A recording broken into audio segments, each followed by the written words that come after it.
We're live. Hello, everyone, and welcome to the Mad Mimi Hangout, all about holiday email marketing tips. So we're super happy to have you here, and I'd like to introduce myself and my esteemed co-host, Becca. So a little bit about me. I'm Dean. I am one of the founders of Mad Mimi, actually, and I've been obsessed with Mad Mimi's support for quite some time, about 8 years now, to be exact. And the two things I kind of obsess over is email newsletters and surfing. So if you guys have questions about either of those things, please do reach out, dean@madmimi.com, and I'd like to let Becca introduce herself. Hello, everybody. What's up? Thanks for coming. I'm Becca. I work at Mad Mimi Support. I also do some of our social media, as well as some delivery stuff. So I kind of wear a lot of hats here. I am passionate also about email marketing and about pinball. So if you have any questions about either of those things, you can also email me at becca@madmimi.com. And we've also got a Q&A feature here. So if you click the Q&A button up at the top, you can ask us questions, and we'll get to those at the end. And of course, if you have any account-specific questions or technical things you want to go over, you can feel free to email us at support@madmimi.com. We'll be happy to help you out. All right, so I guess we're just going to get started now with our presentation. So the first thing we want to think about when we're thinking about email marketing for the holidays especially is what's the opportunity. And I think that during this time of year, the numbers really show that this is when people are really paying attention to what you've got to say. So it's a great time to see record sales, and it's a great time to really reach out and keep in touch with your subscribers, your customers, and anybody who is important to you as a business. We can see here that 2014 saw record sales and specifically mobile purchases over Thanksgiving weekend. So we've got sales in the billions on both Thanksgiving Day and on Black Friday. So something important to keep in mind is that 29 and 27% of those sales came from mobile devices. So when you're designing your email newsletter this year, you want to make sure that it looks great on mobile as well. And lucky for you, Mad Mimi emails look great on mobile devices. We can see here that email marketing was definitely a star during last year's Thanksgiving weekend. From this quote, we see that for many shoppers, emails can be the compass guiding them towards worthy deals, both for gift buying and for themselves. Now, this notion was especially noticeable during Thanksgiving weekend. So that's the 5 days from Thanksgiving to Cyber Monday, including Black Friday. And email was by far the primary marketing channel driving those e-commerce orders. So that accounted for 27.3% on Black Friday, 23.9% on Cyber Monday, and 23.1% during the Thanksgiving weekend overall. So when it really matters, customers do turn to their inbox. Now, digital interactions will influence 64% of in-store holiday sales in 2015. So this means that even if you don't have an e-commerce store, even if you don't have an online presence, it's really important to use digital marketing to drive sales, even for your in-store holidays. Delight forecasts that digital interactions will influence 64%, $434 billion of retail store sales during the holiday season. So this works great for traditional brick-and-mortar stores as well as an online store. So something that's really important to do this season is plan ahead. You don't want to be caught on Black Friday itself with no marketing plan or no idea exactly what you're going to do. I think a really important thing to do is to start out by using a calendar. So you can start by, I recommend starting now, start this week. Plan out what you're going to design, what goals you have in mind, and how you want to accomplish those goals. So if you have the intent to just spread some holiday cheer, then you can start designing your holiday cheer emails now. Just something as simple as saying, hey guys, thanks for being a customer, use this code at checkout for 10% off can really drive a lot of engagement and make people feel really valued by you. And you also want to keep in mind that there are a lot of different opportunities during the holiday season. So you've got Black Friday, Small Business Saturday, Cyber Monday, and Giving Tuesday. So there are several different ways that you can market to people, and you want to choose the ones that make the most sense for you. If you want to do a Black Friday sale, then you want to plan that ahead. Or if you want to do Cyber Monday instead, you want to plan that ahead as well.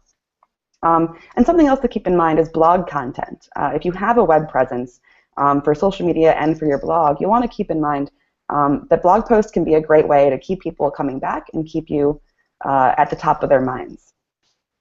We can take a look at these graphs here and see that in 2014, Cyber Monday had the most sends. So email marketing was really at its peak on Cyber Monday, which is just past Thanksgiving weekend. And now we can take a look here and see that opens and clicks after that sort of went back down until around the Christmas season.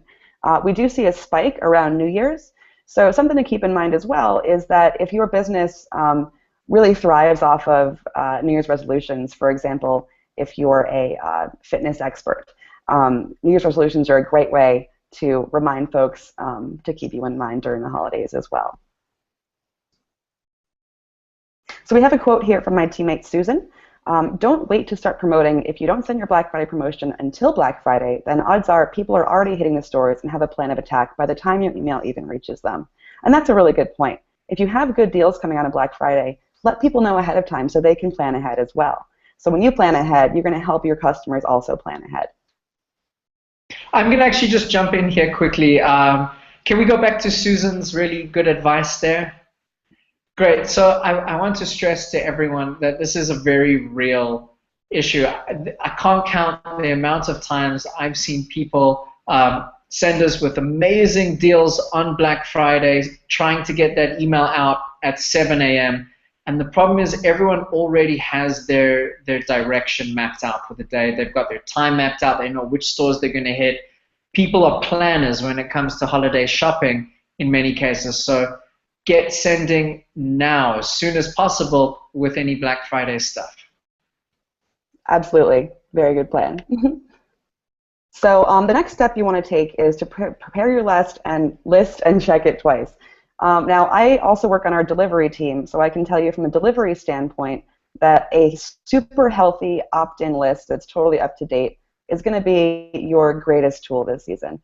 What you want to make sure is that your list consists of people who have signed up to receive mail from you, or have somehow expressed their interest in receiving mail from you, or been customers over the past 18 months or so.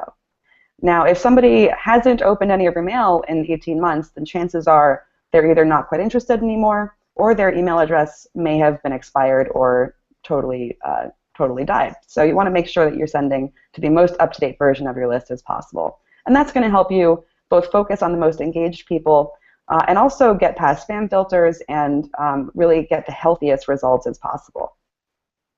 So something that Joe, my teammate, mentions is get familiar with the technical aspect of email marketing. Getting familiar with what spam filters look for and how email marketing is monitored will do nothing but good for your rates. And that's such a good point. And when we're going through our little demo in a moment, I'll show you guys some tricks to making sure that your mail lands in the inbox where it belongs instead of getting caught up in spam filters. All right, now I'm going to turn it over to Dean for our audience. Hey, so chatting about audience and focusing on one's audience is one of my favorite things to chat about. So let's dive in. Let's get over to the next slide. Great. So one of the ways to focus on one's audience is to segment the list. And I want to start here by clarifying what I mean by segment. What I do not mean by segment one's list is I don't mean worry about gender, demographics, location, all the real granular, complex aspects of segmentation. We are not going to discuss that because that's often overkill. It's not really worth your time and efforts just yet. If you have a huge tons of people, by all means go for that level of segmentation, but that's not what we're going to be chatting about. What I'm going to be chatting about is trying to segment between people who have already purchased products, existing customers of yours, and people who might simply be on your newsletter list because they're interested in becoming a customer. So one good thing to do with regards to that is to actually figure out which customers have purchased certain categories of products. For example, in our example, we're going to chat about gift. If you know you have a segment of customers who have purchased gift cards, then you can send a tailored email campaign to people who have purchased gift cards about this year's gift cards, perhaps a extra 10% off a $100 gift card. In previous purchased socks, you kind of know if you want some warm sweatpants to go with their socks to snuggle up with.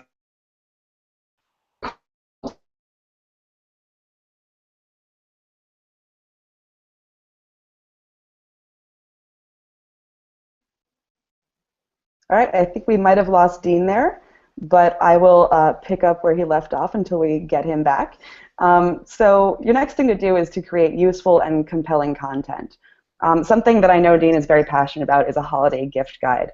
A gift guide can be a really great way to let your customers know that you're there for them and help them figure out the holiday season. Buying gifts can be really difficult, so if you curate a nice blog post about, check out this gift that's great for dads, or check out this gift that's great for children, that can be a really great way to guide people towards your products, as well as just keeping them grateful for your service. You want to make sure that you're not just selling to people, but also you're providing value to them. So by creating a holiday gift guide, you can help encourage people to really plan ahead as well, and keep those things in mind. Something else that's great is to use email to feature what's unique about your store. This is a great way to really show people your personality and let them know that you're not just a faceless corporation marketing to them, but rather real people providing a real service.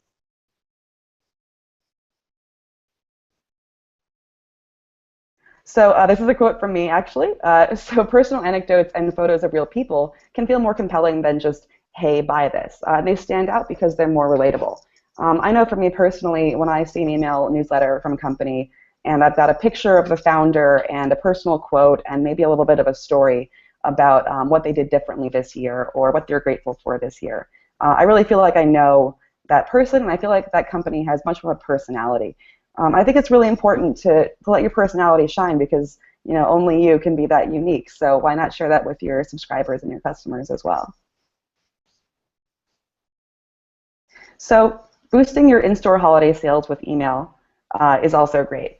What you can do is participate in Small Business Saturday and give people a reason to come to your location. Now, I think we have Dean back, so I'm going to pass it back over to you. Welcome back, Dean. Oh, do we have you? Oh, no. Okay. Just Confusion. kidding. Oh, am I gone again? Oh, there you are. Hi. Oh, hi. Sorry, guys. Okay. So, Becca, where did you leave off? I'm sorry, guys, that I missed a bit there. No worries. We can actually go back to the last couple of slides if you want to wax poetic a bit more. Let's go back to useful, compelling content. I love chatting about compelling content. That's perfect. Thanks for everyone's patience who's watching. I apologize for the connection issues. So creating compelling content is seriously easy, despite what anyone might think. What it basically boils down to is the content in your email helpful, useful, valuable to your reader? And you all know your readers really well because they're your readers, they're your customers, you've probably spoken face-to-face with many of them. Is your content going to be helpful and valuable to them? In the context of holiday marketing, what's the most stressful aspect of the holidays is shopping for loved ones. So if your email content is going to help them get through that holiday or pre-holiday shopping rather, then you're going to have some really compelling content, and that's really awesome. So it's also another aspect is to make sure, and we'll chat about this in more detail a little bit later, but don't throw the kitchen sink in terms of content. Try and stay focused on one or two ideas, one or two topics, and keep your emails short. And you can see here we mentioned specifically having more information, an in-depth guide, for example, on your blog can be a great place to host it. So you can send a short email that says, hey, go grab our definitive gift guide on the blog.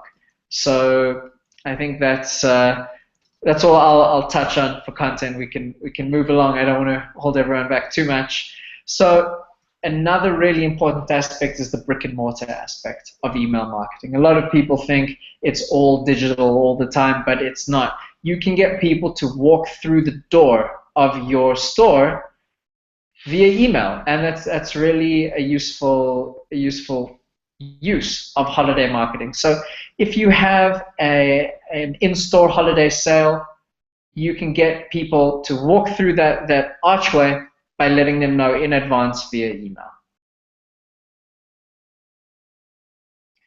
And our very own Becca over here, I'm going to share a quote from Becca. Becca says that she always likes it when stores share photos of customers or any sender shares photos of their clients, employees, or founders. It's a great way to personalize and remind folks that visiting the physical location can be fun and friendly. And that's a really important aspect. I like to share a story that I often share in this context.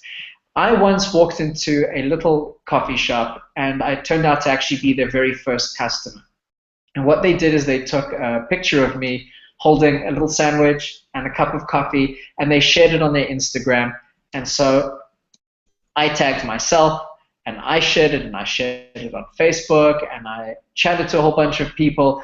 And so sharing photos of your customers can actually generate a little bit of viral growth as well. But most importantly, it made me as the customer feel really valued and special.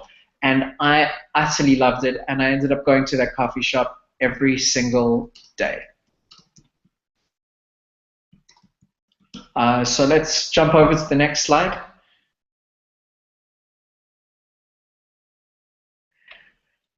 Cool. So let's think beyond sales.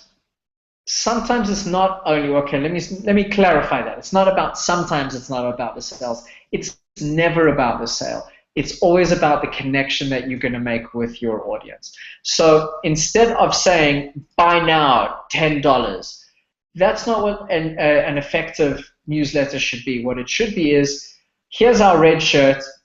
It might or might not be $10. We can get to that down the line. But we selected this red shirt because it's crafted with the finest materials, and I particularly love the designer who made this fit. The point being is that the email is a great opportunity to share a little bit more about why you sell the products that you sell, what makes your product so special. It's a great way to actually share what you love about your work in the email. Another idea is to partner with nonprofits, and as we state here, a nonprofit that's really that shares a connection or is a good fit with your customer base. And via email is the great way to get that word out about donating perhaps a percentage of your sales. And an important aspect of that is to make sure that the nonprofit that you're raising those funds for is also going to share the news about you with their customer base. So it's a very symbiotic relationship. And of course, always respect your subscribers' very crowded inboxes. And one of the things I like to do is say thank you. And I like to be thanked in emails when the holiday season rolls around. Just to feel valued and special makes me a more loyal customer. And it's not always practical to handwrite cards. These days, certainly it's not expected. So a lovely email, and you can use Mad Mimi's personalization tools to actually thank them by name. Very effective, very lovely, and always very welcome. And our very own Ryland says, try not to be too salesy. People are bombarded with Black Friday and holiday this time of year. You stand out from the crowd, and that's absolutely correct.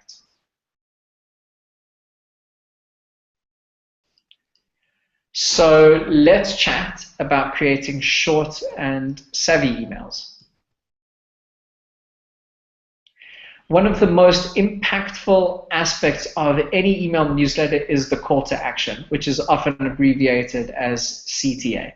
So one of the biggest issues that newsletter senders face is they get too deep into the content and the message, but they never explain to their readers what the next step should be. And the next to your own goal, selling a red shirt. Talk about these red shirts. It's one something to say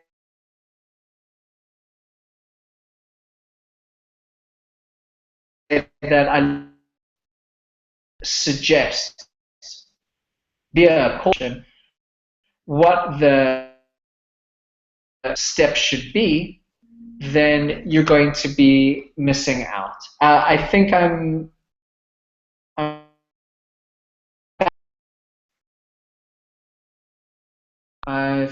gone. Oh no. Yeah, let me give you my. All right, I think we have lost Dean for a little bit. I think that connection just needs to be refreshed a bit. But I think the main point of what he was saying was that your call to action should be clear and it should be simple. And you should let people know what you want them to do. If you'd like them to check out this red shirt you're selling, let them know why it's a great red shirt and make it really easy for them to click through. And something really important you want to do is to keep that call to action above the fold, as you say. If people tend to skim emails, so if your call to action is buried beneath paragraphs and paragraphs of text and other links, there's a good chance people might not even get to it in the first place. So you want to make something that really stands out, is easy to read and easy to click, and is up there towards the top of your email. Now, we mentioned before that a lot of the holiday season opens come from mobile devices. So you want to make sure that you have a nice big button as well, so that people who are clicking with their thumbs on mobile devices can click really easily and just hit that button instead of having to zoom in on small text and grab a text link. So it's a great idea to use both a text link and a big image button as well for your call to action. And also making the link color stand out is very important. It doesn't have to be a blue link. It can be any other color that stands out from your text. And you can use the themes tab in your Mad Mimi promotion to tweak the colors all you like. And linking up your images is also a very important step. People are very interactive with email. They want to click on everything. So you want to make sure that every one of your images has a link in it. For your banner image, I'd recommend using your website URL or your blog URL, whatever is your sort of main web presence. And then make your other images clickable to other relevant things. For example, if you have a special item in your store and you want people to check out that item, you can add a picture of that and just add a URL so people can click it and go right to that item in your store. All right, I think we've got Dean back, so let's move back over to him. I've changed my connection, so hopefully this one will last a little bit better. Again, thanks everyone. So great. Shall we go to the next slide, or did you touch on Ryland's wise, pithy words here? It is all you for Ryland's words. So it does fall to me then to read out Ryland's smart comments here. And Ryland says, make sure your email has an easy way for your contacts to click through to your website. Or if you're advertising a physical location, make sure they know where to find you. And again, I can't stress enough, make sure you know what the goal of your newsletter is. State your goal. It should be ideally one goal, and it would be, I want customers to visit my store. I want people to purchase this red shirt. Whatever that is, make sure that it's clear what that reader needs to do to reach that goal. Great, so let's also anticipate mobile opens. Mobile apps, now they can be a third of your viewers. They can even, depending on who you are and your unique audience makeup, be 70% of your readers. So there's certain tricks that you can do to make sure that your email is always going to be optimized for mobile devices. One of which is make sure it's very easy to read. Dark type on a light background. Now here's a little bit of a design trick. Black text on white background is actually not so easy to read. A dark charcoal text on a white background is easy to read. It's just a little side into some design ideas there. Another thing is to bump up your font sizes, and I actually like 13 or 14, even 15-point fonts, especially for mobile phone readers. But you got to keep in mind that when you review your newsletter, you already know what you said, so it's actually psychologically easier for you to read. Don't be afraid of going for a bigger font size, but obviously above 16 point can be a little bit excessive for the body of a paragraph. And again, keep your email short and to the point. The way I like to say it is you have about 3 seconds, and any reader should be able to grasp the content of your email in 3 seconds. So keep it short, and you're going to have a clear call to action in that. You're going to have a compelling email, you're going to have an easy to consume message, and you're also going to be mobile optimized. So with that, I'm going to hand it back to Becca, who's been really wonderful at filling in for my glitchiness over here to actually give you a live demo. All right. Thanks so much, Dean. All right, so I'm going to share my screen, and what we're going to do is just get started using Mad Mimi, building a new newsletter from the ground up, and we're going to use all those tips we just talked about to make it really optimized for our holiday marketing. So when you first join Mad Mimi, you'll be on your main dashboard page here, and this is where all of your promotions will be once you create them. So we're going to start by clicking our Compose button over here on the top right, and that'll open up our main composer. So the first thing to do is just give your promotion a title. We'll call this Casey's Grand Opening. Now, this is not going to be your subject line. This is just an internal name that you can use to organize your newsletters. And after this demo, we'll go over subject lines a bit more with Dean, who's the expert on it. Now, what I'd like to start with is a good banner image. A banner image will sit right here at the top of your newsletter. It'll be the first thing people see when they open your email. So you want to make sure that your banner image uses your company logo or has the same basic design and feel of your website and your web presence around the internet. This way you'll really stay top of mind with your subscribers, and they'll know right away where you're coming from. So to add an image, I can either click this little browse button here, or I can drag an image in from my desktop and just drop it right into the gallery.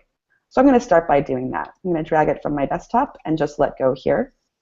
And we'll see the image uploading in the gallery as we speak. Once that's all set, I can drag it from my gallery and drop it into my banner image space. Now, something that we talked about a bit is making sure images are all clickable. So what I'm going to do is click this pencil icon on the top right, and I can add my website link there and save. And once I do that, my banner image is now a clickable link to my website. So we're already really rocking with this design. Now, if we scroll down a bit, we can see we've got different buttons here for our different module types.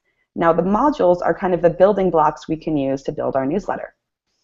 So we've got images and text, text and images, just text, just images, as well as section titles, a call to action button, or a divider.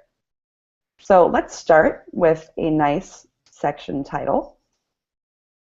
And I'm going to call this Holiday Cuddles with Your Favorite Critters. I'm going to add some text as well, just by opening a new text module and pasting my text in. Now, in the text module itself, we see we have some additional tools here. We can make text into a heading or a subheading. We can also create lists. We can link up our text or center it, or make it bold or italic. So to start, I'm going to highlight this phrase and click this larger H button to make it into a heading. And when I click preview, we can see now that I'm getting some bold text that really stands out and helps break up my content a bit. Now, before we go further, I want to go over themes a little bit, just to show you that you can really customize this to make it look and feel the same way as your website would, or any of your web presence. You can really mimic the same designs just by using some good font colors and font faces. So if I click this Themes button over on the right near my Images gallery, I can scroll through some pre-made themes and find one that I like the look of, or I can use this Create Theme button and make my own. Now, I've made my own already, called Casey's Critters. And I want to show you how you can tweak a theme if you want to just update the look and feel of it a bit. Over on the right, you'll see this little pencil icon.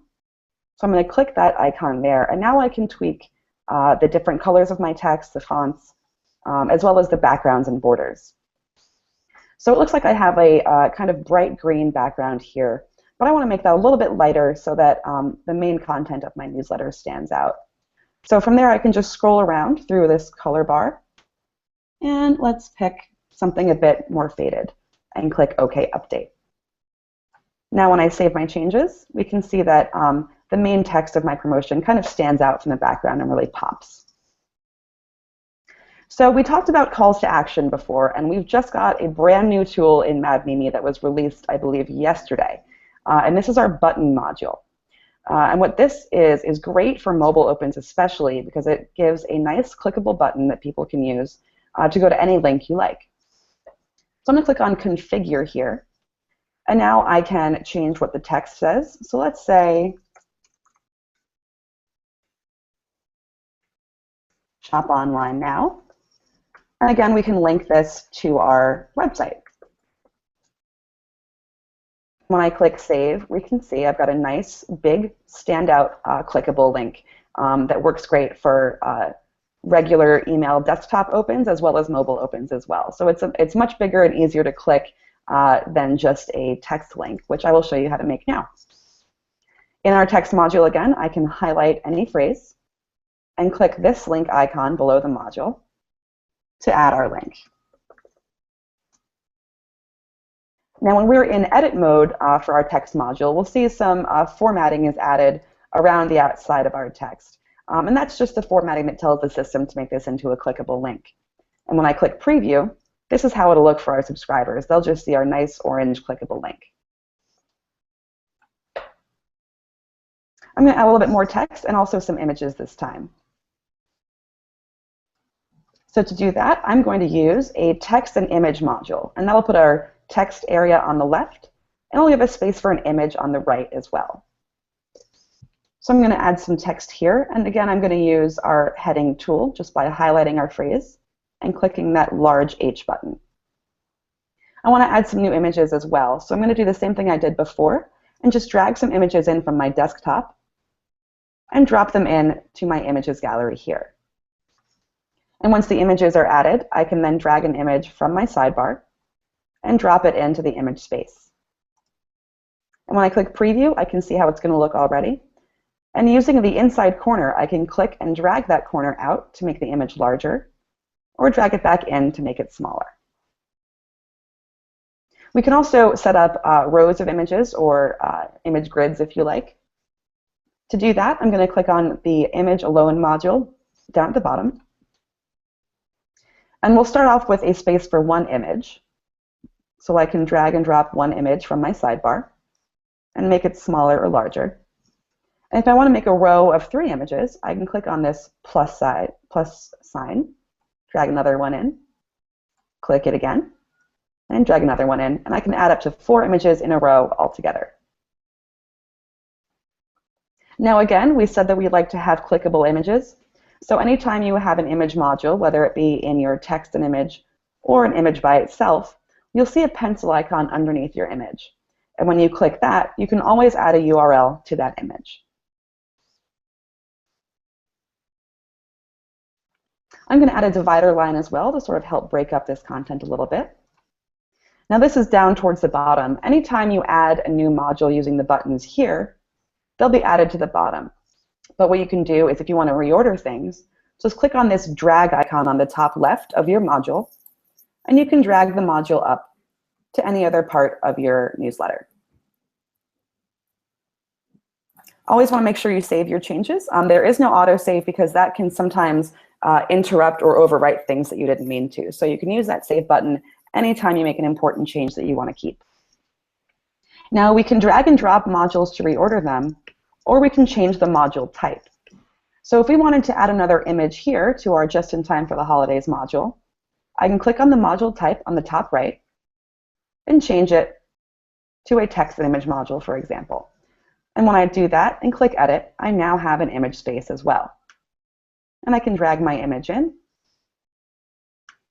and make the image larger by clicking and dragging my corner. So I'm going to scroll up and click Save. And I'm going to show you the preview version. When you click this preview button on the top right, you'll see what is essentially the web view of your promotion.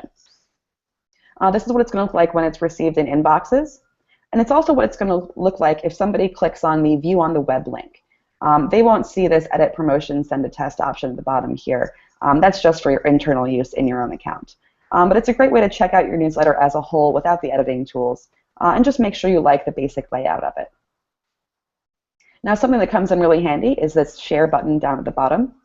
And you can click any of these links to share it on Twitter, like it on Facebook, +1 it on Google+, or pin it to Pinterest or share it on LinkedIn. You can also download the PDF if you want to print it out and give it to people on physical paper. Now, something I want to talk about really quickly is another feature we have called web forms. Web forms are a great way to get new audience members interested in receiving your mail. I'm going to click on the web form button over on the top right. If you don't see this in your account, you can always access that by clicking the Add Things button up at the top. So I've already created a web form that we can take a look at. And when I click View, we can see the web form is a great, simple way for people to add their name and email address and subscribe to your list. As soon as they do that, they'll be added right to any list that you chose for that web form. Now, something to keep in mind for web forms is that you want to make it totally clear what people are going to get. So this one has a banner image that says, "Subscribe here for news from Casey's Cuddly Critters." So when somebody signs up here, they know they're going to be receiving email updates about Casey's Cuddly Critters. If you wanted to have a special sign up, for example, for a special giveaway, you would want to make sure that your web form specifies that you'd be signing up for a giveaway when somebody gets to this. Now, there are a couple of great tools you can use when you're building your web form, and I'll show those to you really quickly using our little edit button here. Something that's a great thing to do is make sure that people who subscribe through a certain web form get added to a specific audience list. This is a great way to make sure that you're sending very specific content to the people who signed up for it. So if you had a special web form for just, let me know when red shirts are available, you could add them to an audience list called Red Shirt Updates. That way, when your red shirt becomes available, you can send those people specifically an email saying, "Hey, you asked about the red shirt, and now it's available." Something else you can do is share your web form on social media, or just share the link in your personal emails as well. You can grab this link, and it'll go right to the web forms web page, which looks just like this. What you can also do is embed the web form on your website. There's a couple different options here. When I click the Embed button, we'll see I have a styled embed, a plain embed, and a side tab embed. Now, the styled embed will show up just like this with the rounded corners and the same subscribe button. And the plain embed is great for if you have a web designer or if you're using a third-party form builder. This is the bare bones code that will be added. So that really is great if you're handy with HTML and want to make your own design. You can use this code so that the people who go through your designed code still get added to your Mad Mimi audience. And the side tab embed, I'll show you right now, is a super cool little trick that basically adds a little tiny subscribe bar over on the left of your website. And when somebody hovers over it, that little subscribe bar will wiggle.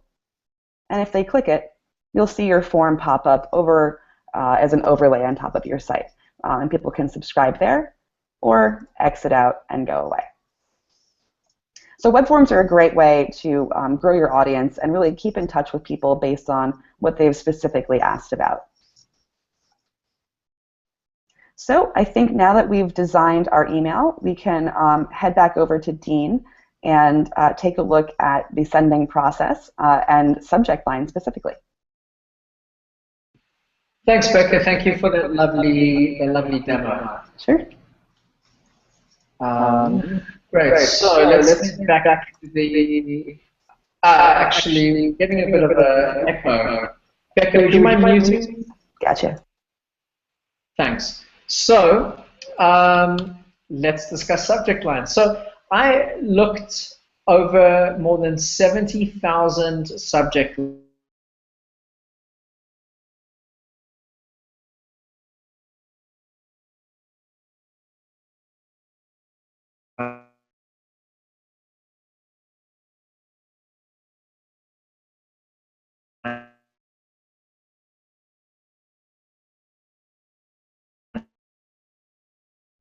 All right, we may have lost Dean again, but that's okay. I will pick up where he left off.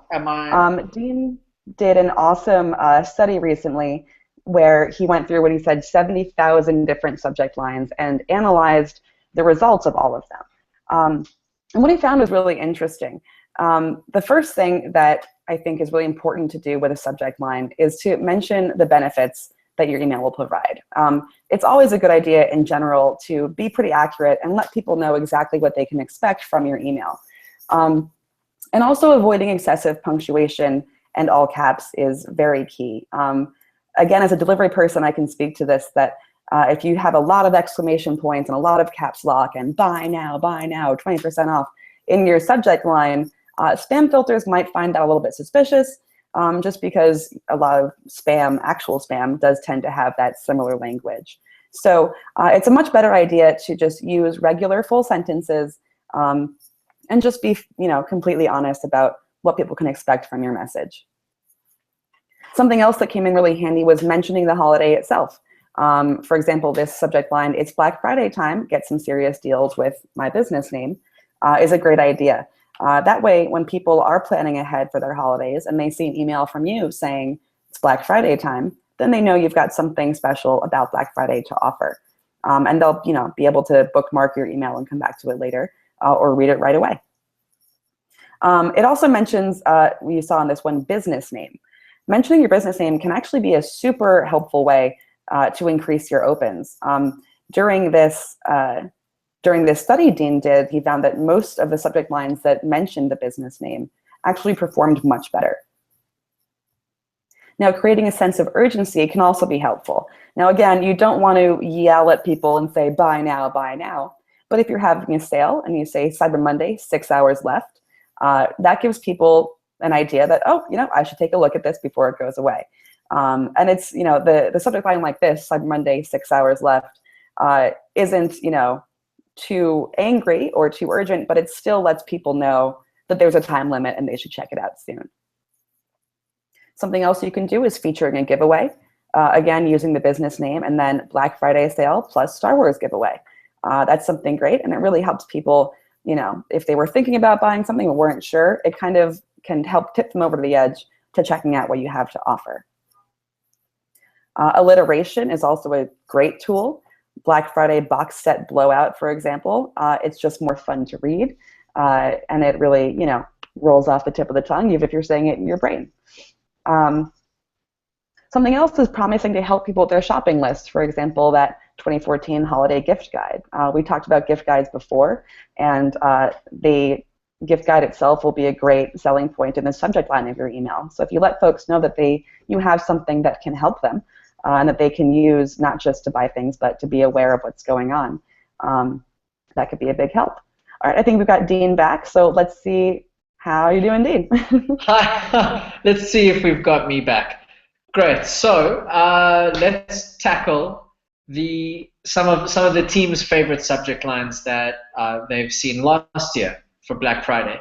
Becca's favorite was "All I Want for Christmas," which Becca found was cute from Etsy, and especially in the sea of deals, percentage off, hurry up, etc. "All I Want for Christmas" was a charming alternative. "Snack in Black" with 15% off your order was a very good subject line from Seamless, and Susan felt that it was clever, and also it was about food. So it was topical in a tongue-in-cheek way. Now that actually reminds me, a quick thing about humor in subject lines. If you can do it, do it. If it feels contrived or silly, avoid it. So if you do find an opportunity for something cute like "Snack in Black," go for it. "Blacked Out Friday," it's one of the only subject lines that Ryland felt stood out from the sea of deals start now, Black Friday must-haves, and Black Friday deals. I think you can see a theme. If something stands out from the run-of-the-mill holiday subject line, you're onto a winner. And I'm going to actually pass this back to Becca now, because Becca is Mad Mimi's social media guru. And take it away, Becca. Thank you. All right, so something that's very important is to make sure that you're active on social media and on email. You want to use them both to really go towards the same end here. And it's super easy to do, especially with Mad Mimi's social sharing tools. We've got tons of different ways you can share your promotion on social media. We looked at the share links before, so you can copy your web link and share that on your Facebook page, your Twitter page, everything like that, and that'll drive people to the email itself.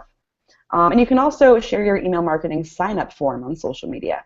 So especially if you're having a giveaway or a special deal, you can tweet that sign-up link and say, sign up here for special deals this season.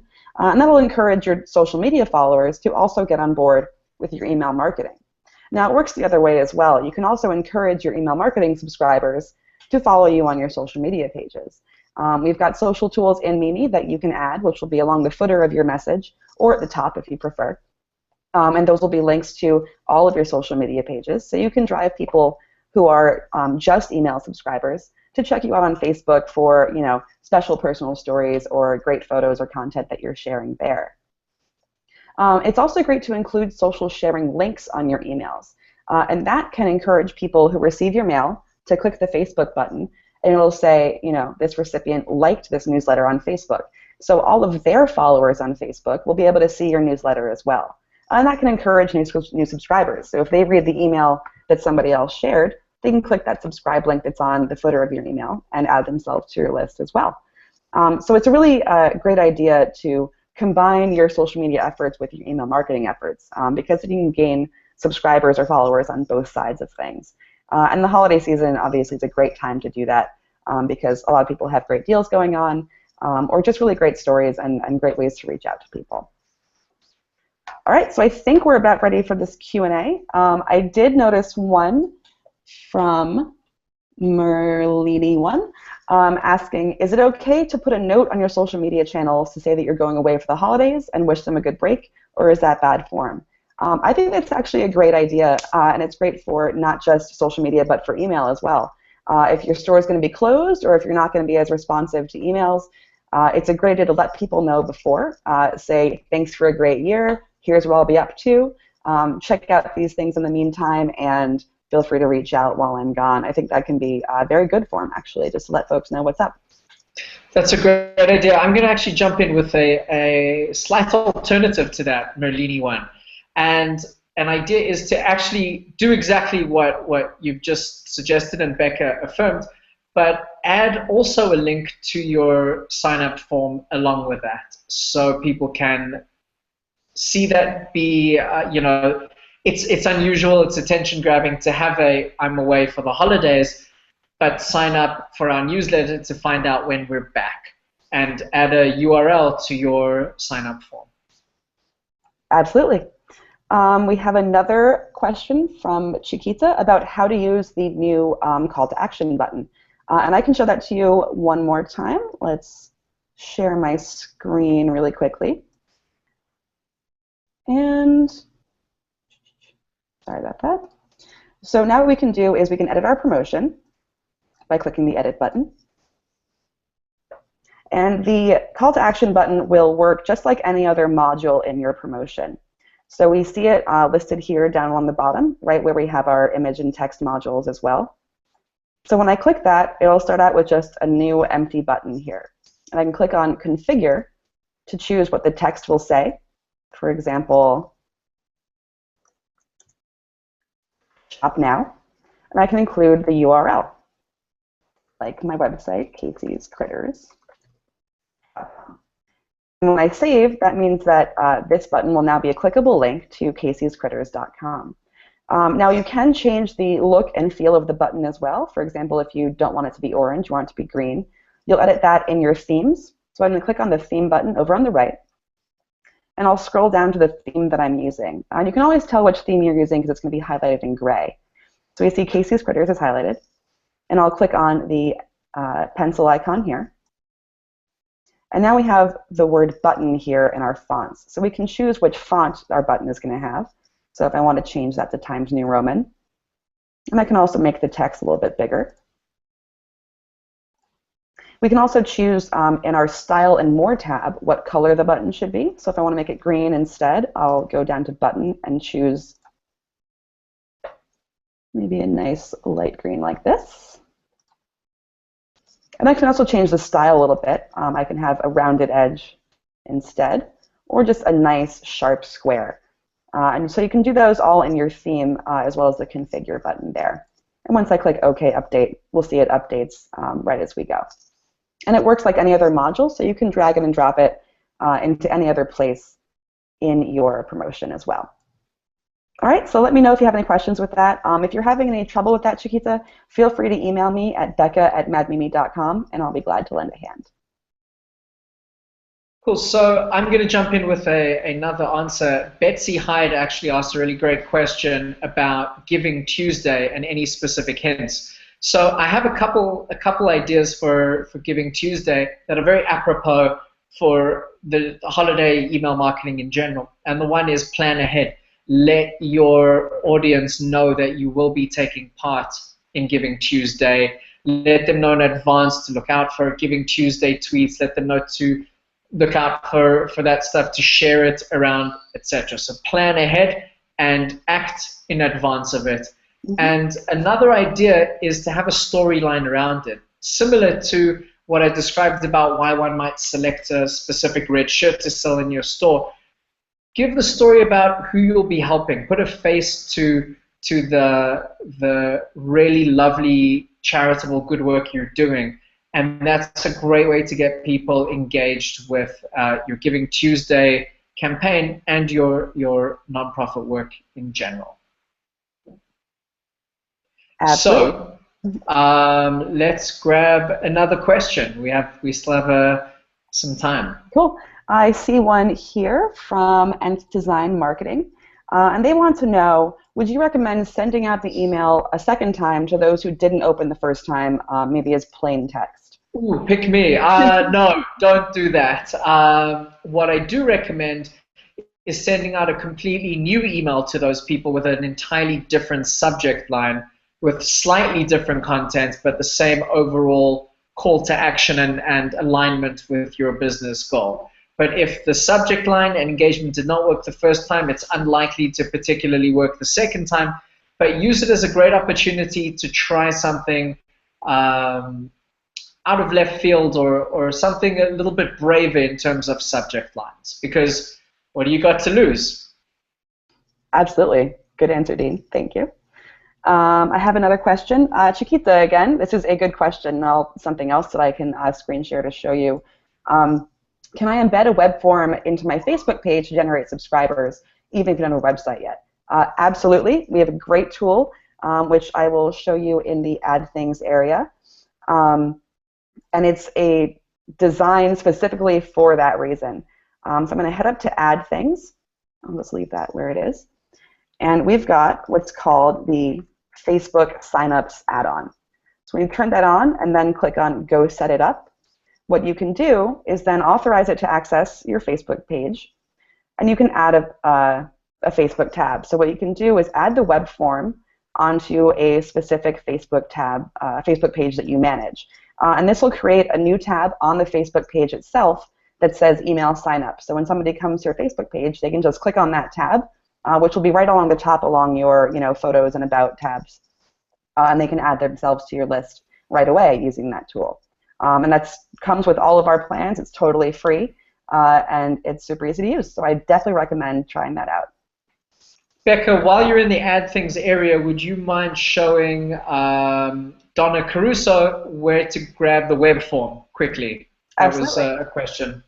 So when you go to Add Things, you can just search for Web Form Tier, and you'll click On, and then when you click Go Set It Up, that'll take you to your existing forms. And you can use the Share button here to grab the link. And anywhere you share this link, it'll be a clickable link to the web form exactly as it looks here. And you can also add any more forms, create new forms using the Add a Web Form button to build a new one. Cool. I'm going to jump in and answer a couple of Kyle's questions. So, Kyle, you've got two really good questions, and the first one is, when rebranding your socials for the holidays, what is the best way to stay politically correct but still spread the holiday cheer? And my gut instinct says, don't worry too much about it. There's a difference between ignoring political correctness and being offensive. So if you are not necessarily politically correct but have avoided being offensive, say insulting about something, I think you're probably okay. I think we overestimate the thin-skinnedness of an audience often, and we default to worrying about it without cause. But again, it's probably okay. And obviously not to imply that you were planning on being insulting. I'm just saying, there's always that question of Merry Christmas versus Happy Holidays. I would say go with what you'd like to say, and you'll be okay. And how do you follow up after your initial outreach? I think it's always okay to give about a week, a few days breathing room, which is why you want to plan in advance. And follow up. Send an email. If you segmented, you can follow up for people who viewed it and people who didn't view it, your initial email, and go for a braver subject line with the same information for the people who didn't view it. And for the people who did view your initial email, you can go with here's some more information you might need to know. So it's certainly okay to follow up. But again, as long as your goal is being met and you're simultaneously adding value to your reader's day, you're going to be golden. Awesome. Thanks. Donna, I think you might have missed where to access the web form. To do that, you just click the Add Things button up at the top of your Mad Mimi page, and you can use the search bar there to locate web forms in that list, and then just click on and go set it up, and you'll be all set. I think we have a question from Anne about can videos be added to promotions. I wouldn't recommend trying to embed a video in your promotion for a couple different reasons. First, spam filters are not very happy with embedded formatting. There's a lot of extra HTML code in there, and spam filters tend to get a little bit creeped out by extra code like that. So instead of embedding a YouTube video, for example, what you want to do is take a screenshot or an image of the video player and add that to your promotion as an image. And then you can add a link to that image that goes directly to the YouTube page. Most of the time, if you try to email something embedded anyway, it'll be stripped out of the inbox entirely, and I think most of you are familiar with it. You'll see, maybe if you're in Gmail, you'll see another link to the video beneath the email. So to avoid all that extra stuff going on, just include an image and make that image a clickable link to the video instead. That'll improve your delivery so you don't get caught up in spam filters, and it'll make sure that your content stays where you put it instead of being wiped out and moved over somewhere else. All right, let's see, who else do we have? Mayra wants to know, how often should we send out emails? Once a week? Should it be more? Should it be the same day of the week? Is there a magic day? I think, Dean, you probably have a great answer for this. Yes. Let's start with your last question. There is no magic day. There's certainly also no best time. I did an exhaustive test on this, actually, with Emma, who's been manning the slide deck. There is absolutely no rules to the best time of day. One of Mad Mimi's all-time most sent on a Sunday late afternoon. So there is ways you can test for your specific audience, but unless you are a daily sender, I wouldn't worry. 11 a.m. The fact is people open emails over a 2 or 3 day period. They don't open emails the moment it lands in their inbox. So ultimately, you're safe. I could drone on for about another 20 minutes about why it doesn't matter and all the other aspects, but suffice to say, you shouldn't particularly worry about it. But I do want to give you what other people have said when they have said some specifics. Tuesday to Thursday, after 10 a.m., before 2 p.m., tends to be outdated, accepted practice. But again, it's outdated. It's pre 70% of people check their email on their mobile phone era. So again, I really wouldn't worry about it. How often should you send an email? Minimum once a month, and then go from there. What does your audience want? What do they expect? Unless you really have great stuff to say and it's a content-based newsletter, I wouldn't go beyond weekly. If you're selling in your newsletter, then depending, daily is different to weekly, but you kind of have to play it by ear and run tests and ask what your customers want, or split your list up and offer your subscribers an opportunity to be subscribed to a weekly email or a daily email or a monthly email. Awesome. But there is no magic answer to any of that. Yeah, it all really does depend on what your audience wants and what they respond to the most. So testing, always test. All right. And that's all. That's all we have time for today. Thank you, everyone. Sorry for my technical glitches. Becca, thank you so much for your insights. Emma, thank you so much for your help. And of course, everyone, thank you for listening, for your patience, for your awesome questions. And feel free to write to Becca at madmimi.com, write to me, dean@madmimi.com. Ask any questions. For those of you who didn't catch some of the demo or of the latest stuff, if you write to support@madmimi.com, we'll custom make a video just for you as well. So with that, bye. Thank you. Bye, everybody. Thanks.